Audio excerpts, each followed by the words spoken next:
Hey everyone, it's Ben Hardy here, and in today's video we're going to be going over my final thoughts here on the 2021 Mazda CX-30. And so with all that being said, let's just jump right into the video.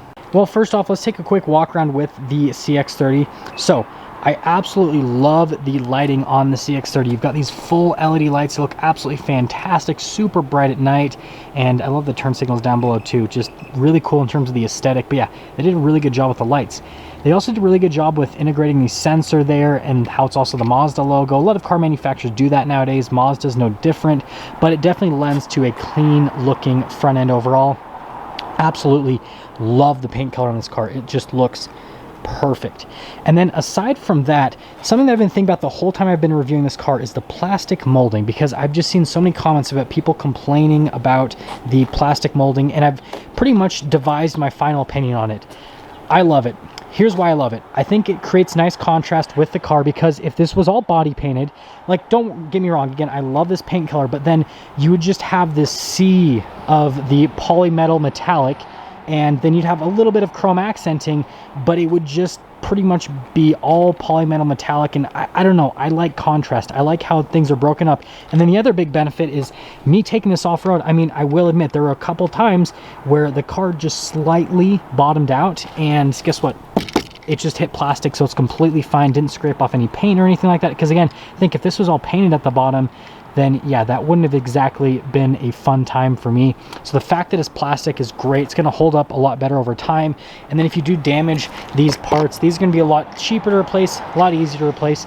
In terms of the tire and wheel setup, I got great traction off-road, so I'm sure, again, like I said in that video, this is gonna do great in the snow. So if you live in a place where it snows and everything, the CX-30 will do a really good job. And then, again, this is what I'm talking about, the contrast. You have the black mirrors and you have the black plastic molding. I don't know, I really like it. Maybe it'd be cooler if they did gloss black, but I don't know. I'm okay with kind of the matte finish since it is plastic. And you guys know I love the taillights. The parking sensors have been great. Another cool feature is when you pull up to something, if it's really close to the front end, it'll automatically throw the front camera on if you're going slow enough with the CX-30. I've loved the look of the dual exhaust tips. The exhaust doesn't exactly sound amazing. It's really quiet. That's one of the things that I wish is that it was a little bit louder. Now, something that I've kind of discovered here with the back that's really cool is I actually took Zorro on a hike, and I brought the CX-30 to the hike. And so, by the way, sorry Mazda, there's a little bit of dog hair back here. It won't be too hard to clean up. I cleaned up most of it. But Zorro's really big. He's like 85, 90 pounds. He's a big dog, and he fits back here perfectly. Like, literally, I just put a towel down, he laid on the towel, and then the cargo cover shut and everything, and he just fit back here perfectly. And so, yeah, I guess dog approved. I don't know. Thought I'd at least mention that to you guys. Storage space back there is great, and you can fit a big dog. And then coming here, which I gotta first unlock it.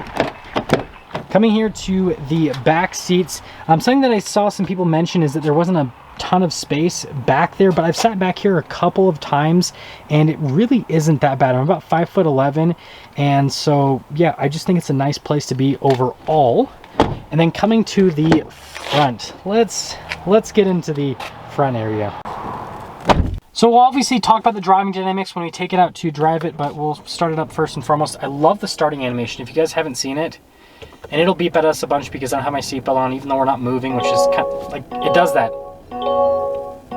for an eternity. Wait for it. I guess that's a little bit annoying. Love the feeling of the steering wheel, like all the leather around it. One thing I haven't loved is the paddles. I haven't really used them all that much, but I wish that they weren't just plastic. I probably should have included that in the 5 things I love and the 5 things that I don't love. But I mean, again, it's not a huge deal because I really haven't used them at all. But all the rest of the controls definitely feel nice with the CX-30. Like, pretty much all the touch points, even the window controls, like everything just feels nice in terms of all the buttons and everything. I've loved most of the safety tech, like the parking sensors, kept them on. I've kept on all the other safety tech, the lane departure assistance, all that kind of stuff. Like when I cruise down the highway with the adaptive cruise control system on, I just kind of let the CX-30 drive itself pretty much.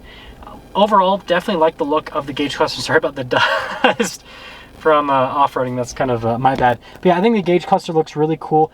Now, as for the infotainment system, you guys know I just wish it was a touchscreen, but like resolution on the camera aspect of it is absolutely great. The camera system's great. You've got a backup camera with a bird's eye view, and then you do have like the front camera system and everything that works really great, and then you have the side cameras, all that kind of stuff. And then as for the rest of the infotainment system, itself.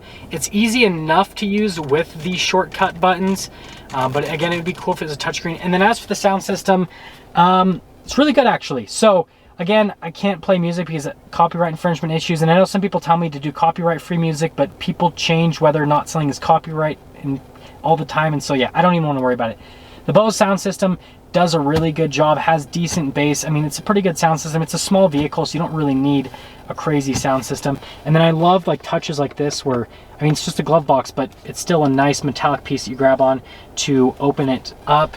And overall, I guess the feel that I get with the car, we'll talk about this with the driving experience, is just like sitting in here, it feels like an entry-level luxury car. It really does. Like all the stuff that you look at looks nice, everything that you touch feels nice other than the plasticky paddles.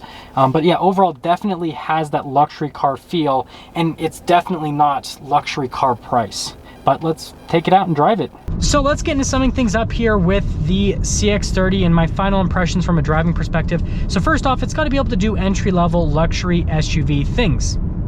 And comfort-wise, it does great. Ride quality, it's very smooth. The cabin is relatively quiet. It's definitely not like crazy luxury car quiet, but it does a pretty good job, especially when you have music going on. It's perfect. Like, you couldn't ask for more. Aside from that, the seats are very comfortable to sit in for long periods of time. I've had several trips in this where I've been in it for like 3-4 hours, and it feels great. No complaints from that perspective whatsoever.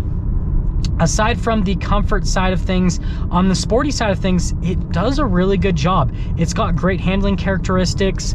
It's got really good power as well. It's just fun and exciting to drive. And that, I feel like, is another characteristic of entry-level luxury SUVs now, is they kind of have to do the luxury car stuff, but then they have to have a sporty side. And this definitely has both in this turbocharged variant. And then aside from all of that, the one thing I do want to mention is obviously the weak points, in my opinion, with the CX-30. So one weak point I feel like is ground clearance. Now I understand this wasn't developed for off-roading. This is literally, again, kind of like a lifted hatchback, right? It's a small sized SUV that is fast, it's fun to drive, it's got enough ground clearance you can get over stuff. So if you wanted to go camping, all that kind of stuff, great. I just wish it had a little bit more. It's got 6.9 inches of ground clearance. I wish it at least had something in the 8-inch range, which is just enough that you can do some decent off-roading and you're not going to bottom out. I had a couple of times where the front end just couldn't do it, right? It just doesn't have enough ground clearance. No big deal. Again, you've got the plastic on the front end, which is great because you don't feel bad if you scrape it a little bit. But yeah, that's definitely a low point with it. I just wish I had a little bit more ground clearance.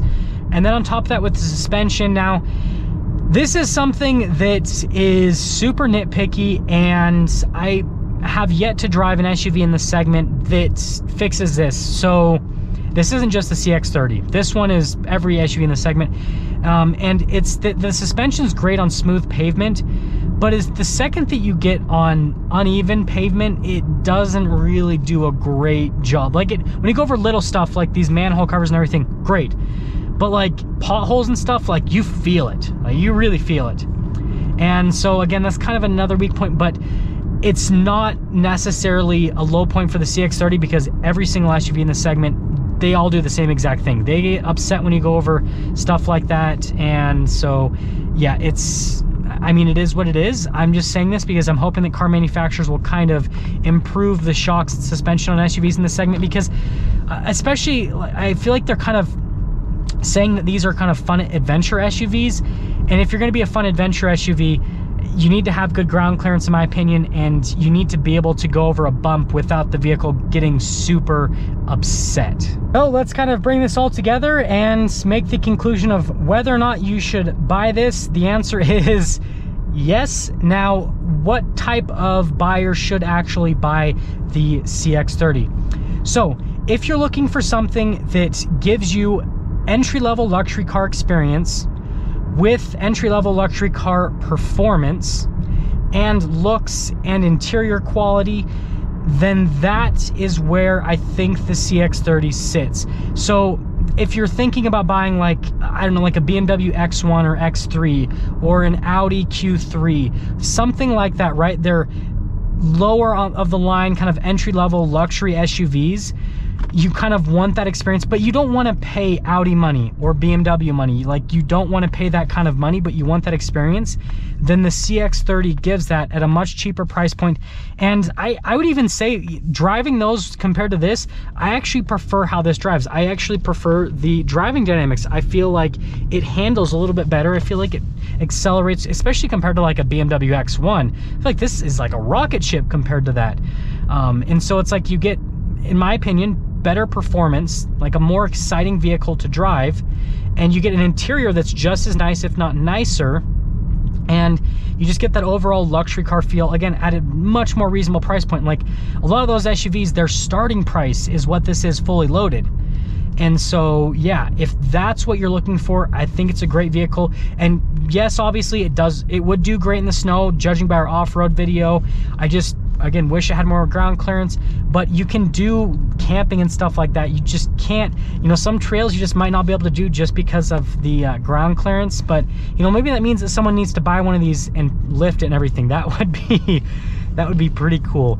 But yeah, overall, I think it's a great vehicle, and I feel like that is the type of person that would want to get something like this. And I mean, I guess you have stuff like it gets great gas mileage. Obviously, I've been driving kind of sporty, so the gas mileage has been less. But for the most part, as long as I've been driving it like a sane human being, I've been getting the EPA amounts. I've been getting 25 to 26 on average when I haven't been pushing the SUV like I have for the last few videos. And so it's a good, fun, fast, small SUV. Now let's get some things up for my final thoughts on this 2021 Mazda CX-30 Turbo. And as always, if you're stopping for the first time, please subscribe, comment down below what you think, and I'll see all of you in the next video.